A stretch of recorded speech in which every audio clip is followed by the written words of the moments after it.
ఈ రోజుల్లో క్రైస్తవుల్ని దాడులు చేసినప్పుడు కానీ చంపినప్పుడు కానీ మత మార్పిడిని కేసిన ఎంతోమంది క్రైస్తవులను కొడుతున్నారా లేదండి? కొడుతున్నారు. కొడుతున్నప్పటికీ జైల్లో వేస్తున్నప్పటికీ ఏ రోజైనా క్రైస్తవులు అనగబడ్డారా?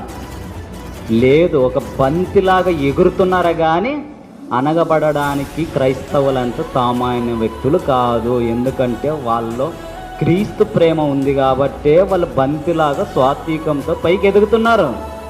ఒకవేళ క్రీస్తుని మనం ధరించకపోతే క్రైస్తవులైన వ్యక్తులు మామూలు కాదు, వాళ్ళు క్రూర మృగాలని చెప్పాలి.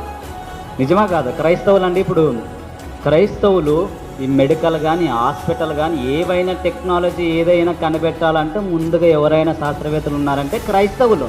మరి అలాంటప్పుడు ఈ ప్రపంచాన్ని ధ్వంసం చేయలేరు అనుకున్నారా? అనుకుంటే క్రైస్తవులు చేయగలరు. ఎందుకు చేయలేరంటే వాళ్ళు క్రీస్తు ప్రేమను ఆహ్వానించారు కాబట్టి ఇలాంటి విషయాలకి ఇలాంటి